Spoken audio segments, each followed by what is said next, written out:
The airport was alive with noise. Rolling suitcases, shuffling feet, impatient sighs, crying babies, and the crackle of boarding announcements echoing over the intercom. Amara stood quietly at gate 27, swaying gently as she held her baby girl, Luna, close to her chest. The soft hum of her daughter's breathing was the only thing grounding her. The infant, just shy of 8 months old, had finally fallen asleep, blissfully unaware of how tightly her mother clutched her, not just in love, but in survival. Amara's eyes were heavy, not just from lack of sleep, but from carrying the weight of too many responsibilities alone. She had no ring on her finger, no hand to hold, no one waiting on the other side of her journey. This flight wasn't a vacation, it was an escape. From shame, from struggle, from the silent judgments of people who didn't know her story but thought they did. She adjusted the strap of her worn diaper bag, her mind replaying the past year like a montage of quiet heartbreaks. The whispered conversations about her behind her back, the way her professors looked at her when her belly started to show, the moment Luna's father looked her in the eye and said she was ruining his life. But Luna was her life now. And Amara had vowed never to let her daughter feel unwanted, never to let her feel like a burden. As they began boarding, she took a deep breath and whispered to her baby, "One step at a time, my love will get there." She didn't know that there wasn't a place, but a person. She didn't know that on seat 18B, tucked in the middle of the aisle, a billionaire with a broken past and a guarded heart was about to change both of their destinies. She didn't know that what began as exhaustion would end in something she hadn't dared to believe in anymore. Hope. Because sometimes, the most life-changing journeys begin not with a destination, but with someone to lean on when you finally fall asleep. The airport buzzed with noise, movement, and the unmistakable chaos of early morning travel.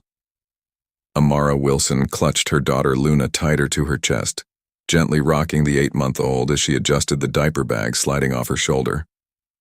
Her worn sneakers shuffled through the crowd, and her oversized cardigan barely hid the exhaustion written all over her face. Luna stirred, fussing softly. Amara whispered to her baby, pressing a kiss to her forehead, gently coaxing her to hang on just a little longer. Her flight to Atlanta was already boarding. She shuffled forward toward gate C-22, mentally calculating how long she'd gone without sleep. Between finishing her shifts at the diner, organizing travel to her sister's wedding, and dealing with Luna's earache the night before, she'd had maybe 3 hours total. Now she just wanted to make it through the flight without her daughter melting down, or herself. She reached her row, 27B, middle seat. Of course. With a quiet sigh, Amara settled in, carefully adjusting Luna in her arms. The window seat was already taken by a middle-aged woman with oversized sunglasses and a sour expression. Moments later, the aisle seat was occupied by a tall man in a navy hoodie and jeans. He wore a baseball cap pulled low over his eyes and gave off an aura of aloof distance. Amara gave him a polite nod, feeling awkward as she tried to fasten her seatbelt with one hand while cradling Luna with the other. The baby began to squirm and whimper. The man glanced at her briefly but said nothing. Without a word, he reached into his carry-on and retrieved a colorful, soft elephant toy, holding it out without looking directly at her. Amara blinked, surprised, and thanked him quietly. Luna grabbed the toy with a soft squeal, her crying halted by the distraction. Amara smiled in relief and told him he might have just saved the flight. The man finally looked at her, gray-blue eyes tired but alert, and simply said he was happy to help. She leaned back, silently grateful for the small mercy. The plane took off not long after. Though Luna squirmed, she remained calm. Amara, however, felt her limbs grow heavier by the second. Her head drooped once, then again, then fully leaned toward the side without her realizing it. Grayson Thorne stiffened slightly when he felt her head rest against his shoulder. He glanced down and saw that she was asleep, completely out cold. Her baby was still awake, wide-eyed, nestled in her arms, gripping the toy he had given. He looked around. No one seemed to be paying attention. Grayson sighed. He hadn't planned on talking to anyone today. After the week he'd had, corporate boardroom fights, another leaked rumor about his ex, and pressure to sell one of his hotel properties. He just wanted peace. But here was this woman clearly struggling, trying her best to keep things together. Something about her soft voice, the genuine look in her eyes, the fact that she hadn't asked for help, but obviously needed it, struck a chord in him. Luna whimpered. Grayson looked down at the child beginning to fuss and wiggle in her mother's arms. Amara, still asleep, didn't stir. The baby looked up at him with round, innocent eyes full of uncertainty. He hesitated, then slowly reached over and scooped Luna into his arms, careful not to wake Amara. He had no idea what he was doing. It had been years since he'd held a baby. But Luna seemed to relax against his chest, her tiny hand gripping his sweatshirt. Grayson bounced her gently, adjusting his arm around her back. She laid her head on his shoulder and closed her eyes. A flight attendant walking by did a double take and whispered that he was good with her. He smirked faintly and said not to tell anyone. He had a reputation. The flight continued quietly. Amara slept for nearly an hour, her head resting on Grayson's shoulder, her body leaning toward him in complete trust. He didn't move, didn't flinch, just kept rocking Luna in his arms, staring out the window, wondering how a stranger and her baby had stirred something in his chest he hadn't felt in years. When Amara finally blinked awake, she felt warm, oddly supported. Realizing her head was resting on something firm, not the seat, she jolted up, mortified, apologizing as she pulled away. Then she froze. Her daughter was no longer in her arms. Whispering Luna's name in panic, she whipped her head around. Grayson turned toward her calmly, still holding the sleeping baby close to his chest. He explained that she had started to fuss and that he thought it best not to wake her. Amara stared at him speechless. The stranger she had barely acknowledged when boarding the plane was now rocking her baby like he had done it 1,000 times. She asked if he held her the whole time. He nodded. When she asked if Luna had cried, he smiled and said no. She was sweet. Amara's mouth fell open. She was in disbelief and thanked him again, saying she couldn't believe she had just passed out like that. He told her she looked like she needed it. There was no sarcasm in his voice, just calm observation. She took Luna back gently, checking her over, though the baby remained peacefully asleep. Amara whispered that she really didn't know how to thank him. He told her she just did. After a pause, she asked if he had kids. His jaw tightened briefly as he said no, but he used to think he would. There was a sadness in his voice she couldn't quite place. She offered a quiet apology. He shrugged and said, "Life shifts." The rest of the flight passed in silence. When they landed, Amara tried to shake off the awkwardness of the strange, vulnerable moment she'd shared with a complete stranger. But as they filed off the plane, he waited for her just outside the gate, offering to help with her bags. She looked up at him, surprised, saying he didn't have to. He responded simply that he knew. They walked side by side toward baggage claim. Amara introduced herself, offering her hand while balancing Luna on her hip. He took it briefly and said his name was Grayson. Something about the way he said it made her think he was used to people recognizing his name. But she didn't. She told him it was nice to meet him. He said likewise. As they reached her luggage, he helped pull her large suitcase off the carousel. He asked where she was headed. She replied that it was her sister's wedding in a small town outside Atlanta. Her sister was marrying a doctor, and everyone was thrilled. She added with a smirk that she was the dramatic single mom showing up with a baby and no ring. Grayson raised an eyebrow and told her they sounded lucky to have her. She laughed softly, caught off guard, and called him a rare one. He pulled out his phone and offered to book her a cab, his treat. She tried to decline, saying he had already helped enough, but he looked her in the eye and asked her to let him. Something about his tone made her nod. He arranged it silently, then walked her to the pickup area. As she buckled Luna into the car seat, she thanked him again. He nodded, wished her luck with the wedding, and before she could say more, he disappeared into the crowd, heading toward a sleek black town car. Amara sat back in her cab, heart racing. Who was that man? As they pulled away, Luna stirred in her seat. In her tiny hands, she still clutched the little elephant toy he'd given her. Amara smiled faintly, looking out the window, not knowing that the stranger who just held her baby for an hour would soon be holding her heart. 2 days had passed since the flight. Amara stood at the edge of the dance floor, swaying slightly to the rhythm of a soft ballad as guests filled the room with laughter and clinking glasses. Her sister's wedding was in full swing at the elegant Fairmont estate, a far cry from the life Amara had been living back home in her cramped studio apartment. Luna sat quietly in her stroller beside her, chewing on the little elephant toy. The baby had taken a particular liking to it, and every time Amara saw it, her mind drifted to the stranger on the plane. Grayson. Who was he really? He had a calm confidence, a quiet strength that stayed with her. But he also carried something else. A sadness he didn't speak about. A distance in his gaze, like he lived somewhere far away even when he was right in front of her. Amara's thoughts were interrupted when her sister Layla, now officially Mrs. Anderson, pulled her into a hug. Everyone's obsessed with Luna, Layla beamed. She's the star of the evening. She steals the spotlight without even trying. Amara laughed, brushing a curl from her daughter's face. Layla's eyes narrowed playfully, and her mama's glowing too. You look good, Amara. Happier. I got some sleep for once. Or did someone help you relax? Amara blinked. What? You know, on your flight? Mom said you looked dreamy and distracted since you landed. Who was he?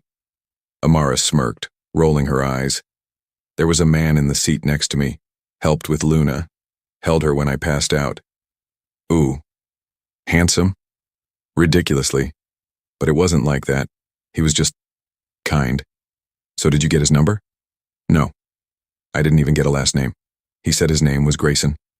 Layla blinked, her glass of champagne halfway to her lips. Wait. Grayson? Yeah. Why? What did he look like? Tall. Blue-gray eyes.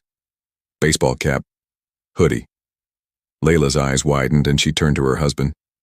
Daniel, come here.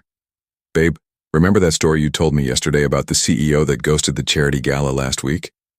Daniel chuckled. The hotel mogul? Yeah, Grayson Thorne. Apparently went off the radar after some board meeting blew up. Amara froze. No, it can't be the same guy. Daniel shrugged. How many guys named Grayson do you meet on a flight who act like regular people? Trust me, if he was wearing a hoodie and dodging attention, that's him. Billionaire. Reclusive. Built Thorne legacy hotels from scratch after his father died. Amara's lips parted slightly, stunned. A billionaire? Held my baby on a plane for over an hour? Layla burst out laughing. Girl, you slept on his shoulder. Do you realize how rom-com that sounds? But Amara wasn't laughing. The image of Grayson rocking Luna while staring out the window came back to her with sharp clarity. And now, a sudden tightness curled in her chest. That pain in his voice when she asked if he had children. The way he walked away without leaving a trace. I didn't even say goodbye properly, she whispered. Layla nudged her. Well, if the universe put him on your flight, maybe it'll cross your paths again. Maybe. But something inside her doubted it. Meanwhile, Grayson Thorne leaned back in the leather seat of his high-rise office, staring blankly at the skyline of Atlanta. Rain streaked across the glass, gray clouds dulling the golden light of the afternoon. He couldn't stop thinking about her. Amara. He'd looked her up after the flight. He wasn't proud of it, but he was curious. It didn't take much. Her name was on the flight manifest and he had connections in every major airline. No social media, no digital footprint beyond a waitress position at Miller's Diner and a record of attending community college years ago. Just a girl with a baby and tired eyes, traveling to a wedding like she wasn't barely surviving. He hadn't stopped thinking about the feel of Luna against his chest, or the way Amara mumbled apologies even in her sleep. She hadn't known who he was. She hadn't asked for anything. She just needed rest. And now, he was the one restless. Sir? His assistant Angela's voice came through the intercom. "The realtor is here to discuss the Charleston property." Grayson sighed. "Tell them to come back tomorrow." He wasn't in the mood for business. Not today. Later that night, back at the wedding estate, Amara tucked Luna into the crib beside her bed. The room was cozy, and the soft sound of crickets chirped outside the open balcony doors. She sat on the edge of the bed, phone in hand, staring at her search history. Grayson Thorne. Every article she clicked made her more confused. Hotel magnate mourns brother's tragic death. Grayson Thorne disappears from public eye following engagement breakup. Thorne Legacy shares dip as CEO skips annual gala. This man had built empires, led massive deals, lived in penthouses and dined with celebrities. And he had held her baby, quiet and gentle without telling her a word. She scrolled further, then paused. One article showed him attending a Children's Foundation benefit 3 years ago. Beside him, smiling brightly, was a woman and a young boy, around 5 or 6. The caption read, "Grayson Thorne with fiancée Julia Hale and her son Mason." Her heart clenched. That's why he looked so haunted. She clicked the next article. Tragedy strikes. Grayson Thorne's fiancée and son lost in car accident. She gasped softly, her fingers trembling. Now it all made sense. The distant look, the pain, the tenderness with which he held Luna, as if cradling a memory. Amara wiped a tear from her cheek. He hadn't just helped her out of kindness. He had once known that world, known the weight of a child sleeping on your chest, the kind of love that can be taken without warning. The next day, Amara stood outside the wedding venue with her bags, waiting for her ride back to the airport. Layla and Daniel had left for their honeymoon early that morning, and most of the guests were already gone. She checked her phone again. Still no messages, no miracle appearances. The driver pulled up. "Amara Wilson?" he asked, loading her suitcase. She nodded, adjusting Luna's blanket. Just as she climbed into the back seat, a black SUV sped up beside the curb. She didn't look, until the driver's door opened. Her heart skipped. "Grayson." He stepped out, ditching the cap this time, dressed in a fitted charcoal jacket and jeans. His eyes searched for her, and softened when he saw Luna in her arms. Amara opened the door slowly. "What are you doing here?" "I thought I was too late," he said breathlessly, running a hand through his hair. "I've been to 3 venues since yesterday. You're harder to track down than I expected." Her lips parted. "You looked for me? I shouldn't have let you walk away without saying more." She stepped out of the car, Luna blinking sleepily between them. Grayson continued, his voice low. "I didn't know what that flight would mean, but it hasn't left me. You haven't, and now I know your name, and I've held your daughter, and I don't want this to be the end of the story." Amara's throat tightened. "You held her like someone who had lost something." He blinked, surprised by the truth in her words. "I saw the article," she said gently. "Your fiancé, her son." Grayson looked down for a moment, then back at her. "I never thought I could hold another child again without breaking. But Luna, she didn't break me. She reminded me how it felt to hope." Amara swallowed hard. "I'm not asking for anything you're not ready for," he added. "But maybe we get coffee, talk, start from here." She looked down at Luna, who smiled up at him and reached out her chubby hand. Grayson stepped closer, letting her grab his finger. Amara smiled, her eyes glassy. "I think we'd like that." It started with a coffee date in a quiet corner cafe. Amara arrived with Luna in her arms, wrapped in a yellow fleece blanket, her little fists peeking out. Grayson stood to greet them, pulling out her chair before sitting across the small table. The barista had already placed a cappuccino in front of him and brought Amara a warm chai latte. Just the way she liked it. He'd remembered from the flight. She stared at the drink, then up at him. She asked if he remembered, and Grayson gave a soft chuckle, saying some things are worth remembering. Their eyes met, lingering just a moment longer than before. For the first time in a long while, Amara didn't feel like she had to rush her words or guard her emotions. There was no performance here, just truth and time. She asked what made the CEO of a hotel empire hop into a middle seat on a commercial flight without a single assistant in tow.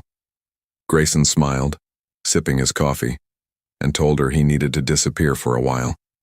His board was pressuring him into decisions he wasn't ready for: mergers, expansion, media interviews, and it all felt empty. She tilted her head and asked how. He looked at her, his smile fading into something softer. After he lost Mason and Julia, the empire just became a distraction. He built everything thinking it would keep them proud, but it didn't bring them back. It didn't fill the silence. Amara's heart ached for him. She reached across the table and touched his hand, saying she was sorry. He turned his palm over and held her hand in return. But then, he said, he sat on that flight with her and Luna and remembered how it felt to hold a child who trusts you, who clings to you like your safety. Amara exhaled slowly and admitted that he was safe. That's why she slept so soundly.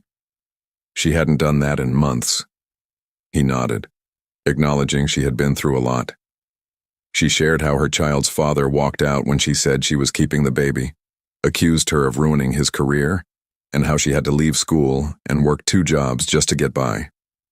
Her parents helped when they could, but she'd been tired for a long time. Grayson's grip on her hand tightened slightly. He told her she shouldn't have had to do all that alone. She replied that she didn't have a choice. He looked at her for a long time and asked what if she did now. Amara blinked, unsure what he meant.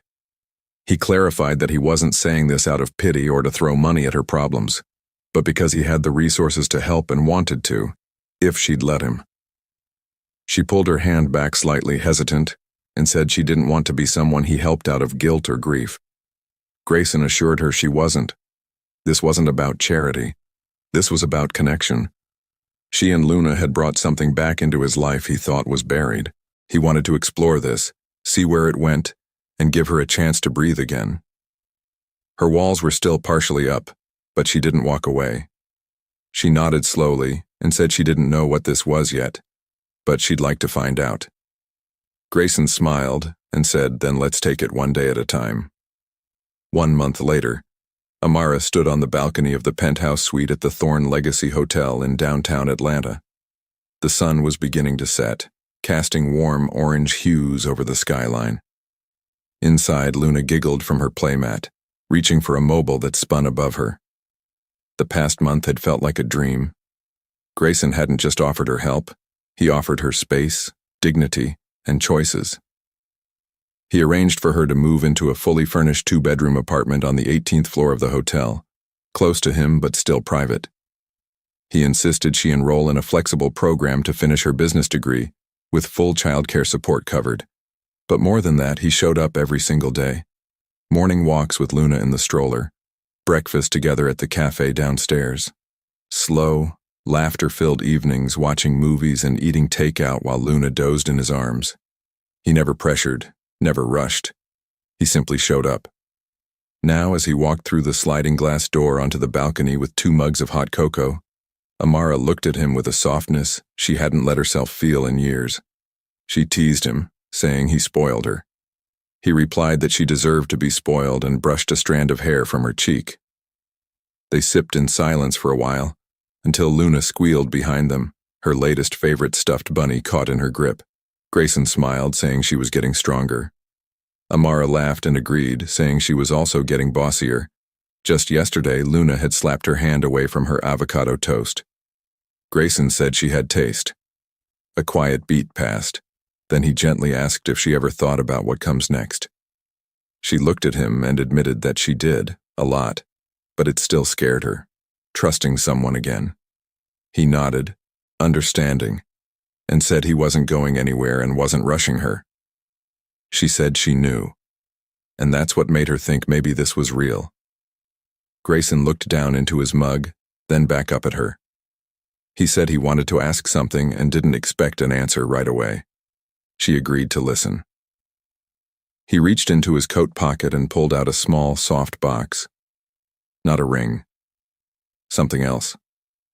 Inside was a delicate gold necklace with a charm, an open heart entwined with a tiny baby shoe. Inside the lid of the box was a card that read, "Family isn't always born. Sometimes it finds you in the sky." Amara's eyes filled with tears. He said he had it made after their second week together. It just felt right.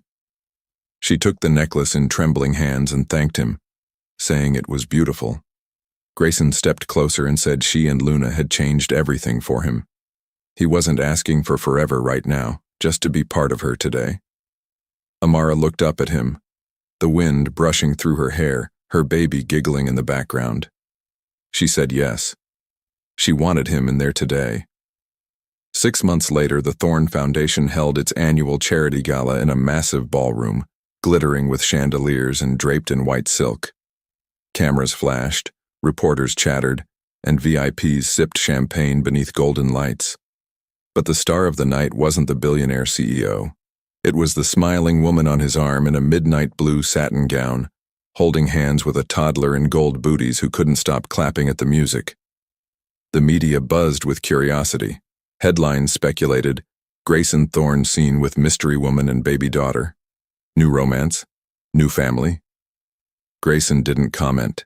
He simply leaned down, kissed Amara's forehead, and scooped Luna into his arms, spinning her gently in front of the cameras. Amara laughed, no longer the poor girl who had fallen asleep on a stranger's shoulder. She was the woman who had taken a chance on love after loss, the mother who believed again, the heart who healed another's simply by being herself. And as Grayson held her close that night, dancing with Luna giggling between them, he whispered in her ear that he thought this flight had landed somewhere beautiful. She smiled, pressing her head to his chest, and replied that it was only the beginning. 2 years later, the Thorn estate in Charleston, South Carolina, was alive with laughter and music as spring painted the garden in bursts of lavender, daffodils, and wild roses. A white canopy swayed gently in the breeze, while guests gathered around tables, clinking glasses and watching a little girl in a frilly pink dress twirl barefoot on the grass. Luna giggled as she ran between flower beds, her curls bouncing, her voice clear and fearless. She paused only to leap into the arms of the man standing by the fountain, Grayson Thorn, who lifted her effortlessly into the air and spun her with ease. He told her she was getting too big for that, and she squealed that she'd always be his baby. He smiled, kissed her cheek, and said forever sounded perfect to him. From the French doors leading into the garden, Amara stepped out slowly, her long ivory dress catching the golden light of the setting sun. Her hair was tucked into a soft updo with tiny pearls woven in like stars. She held a bouquet of pale pink peonies and baby's breath, simple, elegant, and completely her. As she walked toward Grayson and Luna, guests rose to their feet, and the soft notes of a string quartet floated into the air. Grayson turned to meet her gaze with the same wonder he felt the first time she had fallen asleep on his shoulder. Luna clapped her hands and called her a princess. Grayson, handing Luna to the flower girl beside him, stepped forward and softly said she was his queen. They met beneath a floral archway, surrounded by people who had come to love their story, friends, family, employees, even hotel guests who had once seen her as the young woman struggling to afford a cab ride. Amara smiled through her tears as she took his hands, saying she never thought a flight would lead her home. Grayson gently squeezed her fingers and said, home wasn't a place. It was wherever she and Luna were. When the officiant declared them husband and wife, the breeze picked up, lifting the sound of applause through the garden. Luna ran into their arms the moment they kissed, laughing and wrapping herself around them both, her joy shining so brightly it drew tears from nearly everyone watching. And in that perfect golden moment, Amara knew her story didn't end in struggle or heartbreak. It ended in love. No longer between destinations, she had finally arrived. Thank you for watching. Please don't forget to subscribe, like, comment, and share. Bye. See you in our next video.